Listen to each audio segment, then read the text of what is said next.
Hey guys, it's Mitch. How's it going? You guys ready for another classic 90s comic? No? How about a 90s comic nobody ever read? Ever?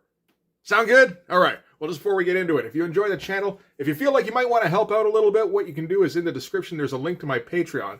And if you subscribe there, that'll give you access to everything I do, from the Blood Force stuff to the YouTube videos before they get uploaded to YouTube, as well as some Patreon exclusive content. Alright, so what in the holy fuck is the Pact? The Pact is Jim Valentino's attempt at an expanded superhero universe. This is February of '94. Jim Lee's had several spin-offs. I'm pretty sure Strike Force is out in addition to Cyber Force, Freak Force in addition to Savage Dragon, and Liefeld has spun off like a good half dozen times at least. So now it's time for Jim to try and get in on the act. And he's going to do it with the Pact. So I seriously never heard of this book back in the day. I found out about it maybe probably a little less than 2 years ago when I was first researching to do Blood Force, because I had to do research for that shit, just so you know. I thought a good idea would be to check out some team books, and then I did that, and then thought, you know what would be a better idea? Checking out bad team books. So that was where I picked up stuff like Bloodpool, Codename Strike Force, New Men, Berserkers, and of course the Pact. And yeah, I got this, and I'm like, I don't even know what the shit this is. And we did see a preview of this sometime during Shadowhawk 2. As far as I can remember, the Pact is like, people who are in the Pact think that they're training to get into Youngblood, but it turns out they're just being trained to become superpowered mercenary assassin people. And at the end of that little mini-comic, they make a pact to fight evil and probably their old organization and stuff. I don't remember exactly because it was very not memorable. So this is going to be written by Valentino and Len Senecal, and laid out by Valentino and then penciled by Walter McDaniel. I think Walter McDaniel is actually pretty decent these days, but I get the impression this is very early in his career when he kind of isn't. So, I mean, in terms of the layout of the cover, it's fine.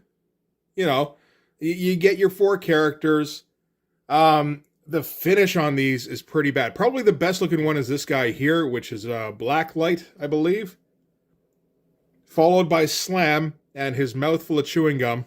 And then sharing last place are these two goofs at the front. These are pretty poorly done.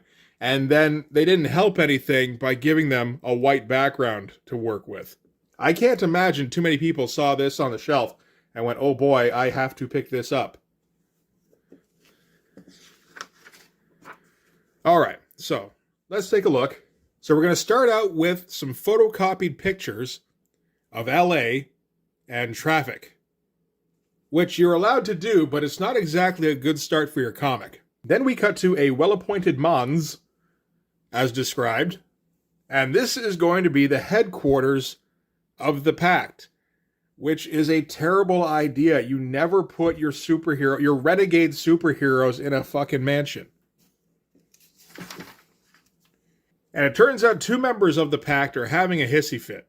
So this is Blacklight and Handgun, and that's gun with two N's. Because originally, in the ads we saw for the Shadow line, he was going to be called Gunfire. But I'm pretty sure that ended up being a DC character, so they weren't able to use it. And there's all sorts of wrong on this page. So let's start with Handgun here, who's over-designed, but it doesn't feel like the right kind of over-designed. And there is a weird style going on here. Like, I guess this is all Walter McDaniel, where he goes really heavy on some of the blacks here. It almost looks like Outlaw Comics or something. Like, I kind of don't mind this drawing, actually. It's pretty good. It just doesn't belong in an image book at all. Definitely not a superhero thing. This guy should be, like, murdering a bunch of cops while high on meth. And the dude he's arguing with here is Blacklight, who is a leftover superhero from the 60s, apparently. So I guess that's why his hair is white. It doesn't really explain his handlebar mustache that makes him look more like a wrestler. Again, though, a lot of black in here, and I don't mind that at all. We've got Cutlass here, who I believe is blind. So they can, I guess that's a plot element at some point. I have all of the issues of the Pact, all three of them, I mean, we'll get through them eventually. So maybe that'll come into things somehow. The other thing is that they decided for this particular book, they were going to use colors in the lettering, but only under specific circumstances. So when they're addressing somebody, so like Blacklight gets a purple colored lettering, Handgun gets green. Can you see why? They'll also do it later on for emphasis, which is a terrible idea. So Handgun's deal seems to be that he's able to manifest guns. Which, I mean, sure. I mean, there's dumber powers out there. I think Gunfire's power was that he could turn things into guns, such as like a brick. So the commotion raises the interest of Slam here, who is busy doing his homework up in the office. And he races down. I don't know if this is meant to be super speed. It kind of looks like it. But he's your big guy. Is he a super fast big guy? That would be a hilarious mix of powers. So he's going to get between the two of these guys. You know what? I'm not sure where this office was in relation to the main room of the house here. It might have been right outside. I'm not sure. It could have been upstairs, could have been downstairs. There's no real indication of where exactly he came from. And we're going to get like, typical, we're a team of renegades that don't get along posturing. But see, you can tell who's Slam because it has the red lettering. See? And I think they do it just the first time. And Blacklight's powers seem to be kind of Green Lantern-y. Only purple. He's Purple Lantern. And Blacklight seems to kind of negate the point of having an old school superhero on your team. Shouldn't he be like calm and like leading, well, maybe not even leading, but just providing a good example for these, and that can be like the chafing point between him and these young roughnecks. Fine panel design, at least, with the Dutch angle and, good action shot. You can see the Val layouts here. Like this, I could totally see Val drawing all of this. Okay, so now we're going to cut to the center, which is an office building. So this is a battle between office workers and superheroes living in a mansion. That's exactly what everybody ever wanted. So we've got Nightstick with no K. That's important differentiation. Sybil and Blast. I've got a character called Nightstick in Blood Force, right? I picked Nightstick because I thought it was so dumb nobody would try to take it. Like, at least I do have that differentiation where it's Night with a K. But, like, this is, I should have known better. Although I think when I came up with him, I hadn't really read any Valentino books. So, that's on me for not doing my research enough. So they have to go over to the mansion where the Pact are staying and get the two escapees, which is Handgun and Blacklight. And Lord knows why they would ever want them back, but apparently they do. And we're going to cut to, I think, what's a different part of the center, like one of their psych ward kind of deals. This looks like a traced photo with how heavy the blacks are. It might be photocopied itself. It's weird, because, the background here very definitely is not, but... And this is just orderlies at the center talking about one of the patients in front of them. The patient's kind of having like a psychotic episode kind of thing, and this is how she's interpreting them. And like there's some good stuff in here that definitely has some skill. It's just he can't put it all together just yet. It's more like we get flashes. It's like, you know what, this Walter McDaniel guy might turn out okay. Okay, so now we cut back to the mansion where Cutlass wakes up. That's the dumbest fucking haircut. The fucking house party cameo with the braid okay, sure, whatever. Anyway, wakes up to find that one of the center people is climbing in through the window. I don't remember which one this is. What is that? Bang? Blast. Oh, pretty close. Pretty boring fucking shot, too. And blasts her, I guess, with laser eyes. But luckily, she's got her cutlass there to deflect the shot. Yeah, just kind of lame all over there. And then immediately launches and kicks her in the boob. All right. Smacks her, I guess, with the hilt of the cutlass. I feel like you don't know what a cutlass is for. Maybe you shouldn't be naming yourself that. And Blast falls out the window here and lands on a hamster wheel. We can't get away from hamster wheels, but Blacklight has been imprisoned by Sybil. That was it. Sybil's deal is that she has like 18 multiple personalities, and each one has a different power, which seems like overkill. So maybe this is like personality number 15, Mr. Winkles, who has the hamster ball powers. Not the worst shot, I guess, for a spread. Kinda. Again, not super well executed. And we get a bit of an unfortunate tangent here with just the way her legs are splayed and Cutlass's hand here. I feel like that was unnecessary. I think that's there to try and block the crotch shot, but it just ends up looking worse somehow. And then over in Handgunnen's room, he's just waking up because these are just the worst fucking superheroes. And Nightstick is in his room and goes, "Time to die," and then whap. So I guess he died, which is really for the best. That character was fucking awful. And then over in Slam's room, Slam wakes up in his fucking twin bed to the sounds of battle and immediately thinks about Mom and Dad, because it turns out, this is, by the way, the first time we're hearing about Mom and Dad. This is his parents' mansion. This is how lame these superheroes are. Quick cut back to Blast, blasting at Cutlass again. Slam busts into his parents' room to check and make sure they're okay. Turns out they are. I mean, nobody knew they existed before this page, so I guess they were pretty safe. And this is like Uncle Joe, Aunt Josephine from Charlie and the Chocolate Factory kind of parents here. And they urge Slam to go out and help his friends in their super fight. Slam, by the way, was very concerned, but not so concerned that he couldn't stop to put on his uniform first. That's maybe for the best. I mean, he seems like a dude who maybe sleeps naked, so nobody needs to see that. So back outside, Cutlass flips around and I think gets Slam. Why the fuck is her name Slam if she's like I-beams? Whatever the fuck. To pop the hamster bubble so Blacklight can escape. And which just sends Slam over the edge. Where she's just like, "I hate you, hate you, hate you, hate you." Just very emotional. This is turned into an extremely intense comic. And over here, Handgun is waking up, leaking a bit from the nose. So Nightstick crept into his room, had complete surprise on her side, and yelled, "Now you're gonna die," and poked him in the face. And then took off again. These are some quality fucking villains we're dealing with here. Back outside, Slam rushes out. It does seem like he has super speed.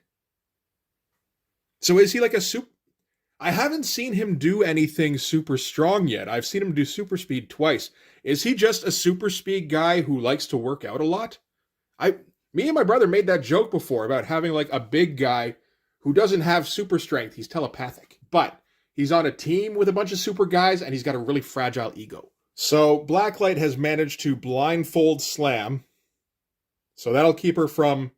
It really does seem like her only power is the eye blast. So she just does not have an appropriate name.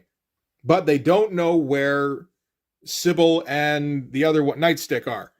So I guess she can just kind of wrap him up in that hamster ball thing and leave. It's useful. And Slam's concern is that his parents are in the house. And this guy is supposed to be from the 60s. So this is 1993. This is 30 years later. He's got to be like pushing 60 himself, and he's staying at his buddy's parents' mansion. So Slam rushes back into the house, busts through the wall, I guess. So maybe he does have super strength, although it might just be, he's like 7 feet tall, 400 pounds, and going at 300 miles an hour. Who knows? Wait a minute, I just realized that I've been calling the other one Slam, haven't I? Is that Blast? That makes a lot more sense. So, it turns out both Nightstick and Sybil are holding Slam's parents hostage because they're just the worst supervillains. So all they want is Handgun and Blacklight. Once they get them, they won't hurt the parents. But Slam's like, "I'm not turning in my friends." And man, that is a crazy fucking close up. It's not technically bad. It's very weird looking for an image book. He's got like the correct number of teeth and everything, although he does have like top front teeth on his body. But I mean, that's kind of nitpicky, isn't it? So Slam doth slam, I think. Or maybe he's got another power where he just shoots rays out that sends everybody flying. Grabs his parents and shoots out of the house. And now the Pact have the upper hand, I guess. Because now Sybil's on the ground, and Handgun has his imaginary handgun pointed at her. But he didn't notice that Sybil snuck up on him with a gun. Like, she couldn't pick a personality that had a power, so she had to bring... Okay, sure. And Handgun's like, you're a psycho, you know that? And she goes, so? And he's like, I consider it one of your more endearing traits, because I'm kind of psycho too. And it is so 1994 right now. Interesting choice for a close-up, but yeah, why not? These are definitely the most attractive superheroes and villains that have ever been around. So at that point, the rest of the Pact show up. He blasted out of the house with his parents and then brought them back in. And they're super fucking happy about it. I imagine they're flying on like adrenaline and like maybe ecstasy. So they're going to wrap up this ridiculous fucking opening by having Blacklight sort of imprison the women here when all of a sudden, shakoom, and something exploded. And Slam goes, uh-oh. Because now they've got to deal with fucking Youngblood, apparently. And Shaft goes, don't make us fight you. Because Val's writing this, and he doesn't know shit about superheroes. And they even did, yeah, the colored highlight on fight. It's so fucking lame. It's all so lame. Again, not necessarily the worst drawings, some of them. He does have problems drawing women. You know what? Vogue looks better than when Liefeld draws her, so I guess, we'll give him that. Again, like, really intense, but, like, just really weirdly drawn version of Slam here. Oh, and now we slamming. Next issue. They thought the Renegades were tough. Apparently those were the Renegades. Wait until the Pact goes up against Youngblood. This could be the battle of the century. This could be a very short series. Spoilers. It is. 3 issues. Next issue, the Pact number 2. What else do you need to know? A reason to buy it would be helpful. I will say, I think this is the cover. It doesn't look bad, at least in black and white. It doesn't help that these colors aren't particularly good either.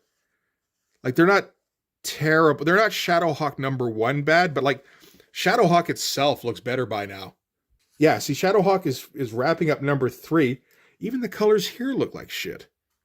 Maybe part of it's the paper. And we get an ad for Vanguard, which is too goddamn perfect. So perfect that this is going to be the last issue we put out. And we also get a Pact gallery. So this is penciled by Valentino and inked by Liefeld.